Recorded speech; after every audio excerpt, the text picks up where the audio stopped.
खुद को कर दे बुलंद इतना, खुद को कर दे बुलंद इतना कि हर तकदीर से पहले खुदा आकर बंदे से पूछे, बोल तेरी रजा क्या है, बोल तेरी रजा क्या है. याचा मराठीत अर्थ सांगतो. स्वतःला एवढं सामर्थ्यशाली बनवा, एवढं शक्तिशाली बनवा की तुमच्या नशिबाच्या आधी देवाने स्वतः येऊन म्हटलं पाहिजे, बोल वत्सा तुझी इच्छा काय आहे.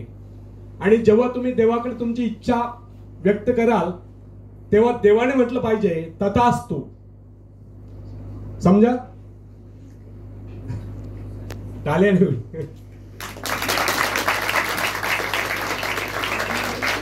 तो फ्रेंड्स,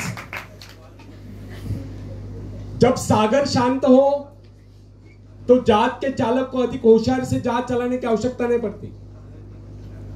लेकिन जैसे ही तूफान आता है और जहाज डूबने का खतरा पैदा होता है, तब यही चालक या कप्तान अधिक सावधानी बरतने लगता है.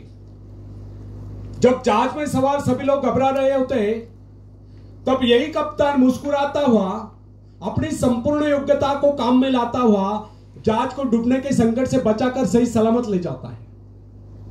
वास्तविक ऐसी योग्यता की परीक्षा दुख और संकट के समय में होती है. जब कोई इंसान थोड़ी पूंजी लगाकर अपने व्यापार का विस्तार करता है तो उसे वर्षों तक कठोर परिश्रम करने पड़ते हैं. इस परिश्रम से वो कुछ कमाने को होता है. यह परिश्रम ही उसके विजय का प्रतीक होते हैं. अपने ग्राहकों को शब्द जाल में फंसाकर वो अपने व्यापार को बढ़ाता है और एक दिन सफल व्यापारी बन जाता है. बाद में छोटे मोटे कारोबारी संकट उसका कुछ नहीं बिगाड़ पाते. जो लोग इससे पहले उसे कम पूंजी वाला समझकर उसका मजाक उड़ाया करते थे, आज वही लोग उसकी सफलता की प्रशंसा करते नजर आते हैं. इसे कहते हैं अपने हाथों अपने भाग्य का निर्माण, आत्मशक्ति का चमत्कार. फ्रेंड्स, जिसके पास धन की शक्ति हो उसे शिक्षा प्राप्त करके या विद्या प्राप्त करके आत्मविकास करने का अवसर कहां है. वह तो धन की शक्ति पर निर्भर रहकर नहीं सोचता रहता, मैं चाहूं तो विद्वानों को खरीद सकता. लेकिन फ्रेंड्स, जो विद्या प्राप्त करना सबसे जरूरी समझता है वह रात रात भर अध्ययन करता रहता है, क्योंकि उसे पता है कि उसका कोई सहारा नहीं है. सहारा बनेगा तो वह उसका अपना स्वयं का ज्ञान. जिस आदमी को पता हो जाता है कि उसे बाहरी सहायता मिलना बंद हो गया है, वह या तो अपने पांव पर खड़ा हो जाएगा, गिर जाएगा. वास्तविक उस समय उसे बहुत ही कठोर परिश्रम की आवश्यकता महसूस होती है. असफलता के कलंक से बचने के लिए उसे अपने व्यक्तित्व की रक्षा करनी चाहिए. ऐसे लोग अपने आत्मविश्वास की शक्ति के बल पर दिन रात कड़ी मेहनत करते हैं और सफल हो जाते हैं. फ्रेंड्स, जब मनुष्य पर संकट की घड़ी आ जाती है, जब वह किसी भी तरह से अपनी जीविका चलाने में असमर्थ हो जाता है, तब कोई विरला ही होता है जो सफलता प्राप्ति के लिए खून पसीना एक कर देता है ताकि उसे असफलता का मोह न देखना पड़े. संकट काल में ही तो मनुष्य की बुद्धि का पता चलता है. कई बार ऐसे अवसर पर ऐसी सफलता मिलती है जिसकी मनुष्य ने सपने में भी आशा नहीं की होती. वो स्वयं सोचने लगता है कि मुझे इतनी सफलता कैसे मिली.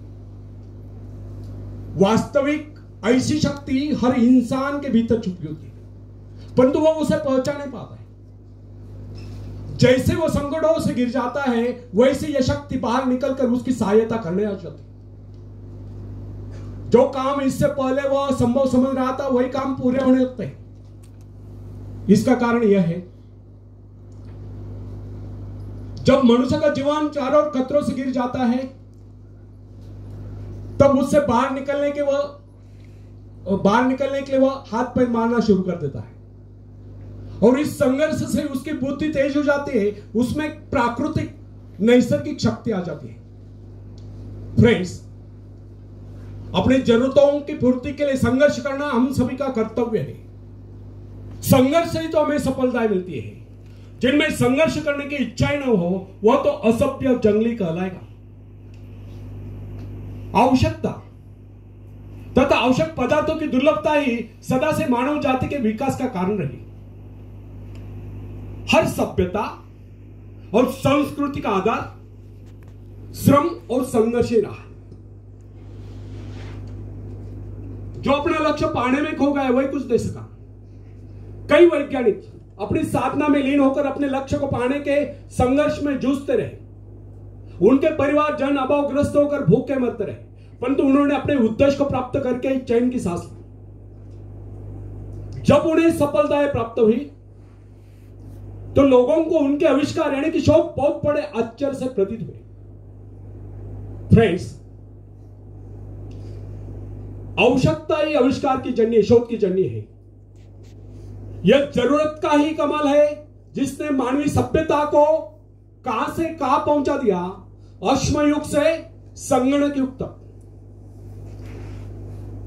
जरूरत ही लक्ष्य का निर्धारण करती है। इसे पाने के लिए वैज्ञानिक तथा शोधकर्ता जी जान से जुट जाते हैं।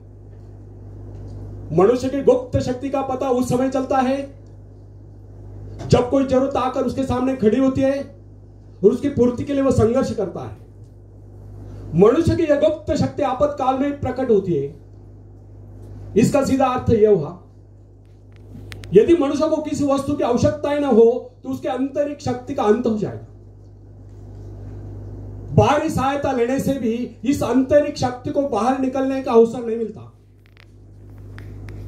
जो काम इस शक्ति द्वारा लिया जाने वाला था वही काम हम दूसरों की सहायता लेकर झटपट कर डालते हैं और पंगु तथा शक्तिहीन बने रहते हैं। इसलिए फ्रेंड्स, हमें एक बात कदापि नहीं भूलनी चाहिए। अपने मित्रों की सहायता लेने के बजाय या दूसरों की सहायता लेने के बजाय अपनी आंतरिक शक्तियों की सहायता लेना हमारे लिए अधिक उचित होगा। क्योंकि आत्मनिर्भरता एक ऐसी शक्ति है जो मित्रता यानी कि मित्रों से ली हुई सहायता, प्रभाव, दूसरों का प्रभाव, धन संपत्ति, दामकरी काम, पैसे से लिया हुआ काम, ऊंचा वंश यानी कि ऊंचे खानदान में जन्म को आयु व्यक्ति का सहारा लेना या बाहरी किसी प्रकार की सहायता, इन सब की सामूहिक शक्ति से ही शक्तिशाली होती है। इन शॉर्ट, आत्मनिर्भरता एक ऐसी शक्ति है जो मित्रता, प्रभाव, धन संपत्ति, ऊंचा वंश या बाहरी किसी भी प्रकार की सहायता, इन सब की सामूहिक शक्ति से ही शक्तिशाली होती है। आत्मनिर्भरता की सहायता लेकर मनुष्य भीषण से भीषण बाधाओं को भी पार कर जाता है, भयंकर कठिनाइयों पर भी विजय प्राप्त करता है, बड़े से बड़े आविष्कार यानी कि शोध करने में भी सफल हो जाता है। इंसानी गुणों में सबसे अधिक शक्ति आत्मनिर्भरता की है। जो इंसान अपने सहारे जीता है, जो अपने बल पर चलता है, जो अपने लक्ष्य पर चट्टान के भांति डटा हुआ है, जो बाधाओं को सामने देखकर जरा भी विचलित नहीं हुआ, जिसे अपनी कार्य कुशलता और कर्म शक्ति पर पूरा विश्वास है, वही सफल होता है। सत्य, पवित्रता और सुंदरता पर प्यार करना मनुष्य का स्वभाव है। जो व्यक्ति मौलिक विचारों के बल पर जीता है, जिसके कुछ सिद्धांत हैं जिन पर वह आरूढ़ रहता है, जो अपने वसूलों पर दृढ़ता से कायम है, लोगों से आश्चर्य से देखते हैं, उसके अनुयायी यानी कि शिष्य बनने का प्रयत्न करते हैं, क्योंकि लोगों के दृष्टि में वो महान है। फ्रेंड्स, यदि आप भी महान बनना चाहते हो तो अपनी शक्तियों को पहचानो। ईश्वर ने जो शक्ति आपको प्रदान की है वह आपके भीतर छुपी हुई है, उसे जगाकर बाहर लाओ। यदि आप उसे जगाने में सफल हो गए तो सफलताएं आपके कदमों तले होगी और आप कामयाबी के शिखर पर हो गए। आखिरी में हरिवंश राय बच्चन जी की कविता मैं पेश करता हूं, आप भी मुझे साथ देंगे।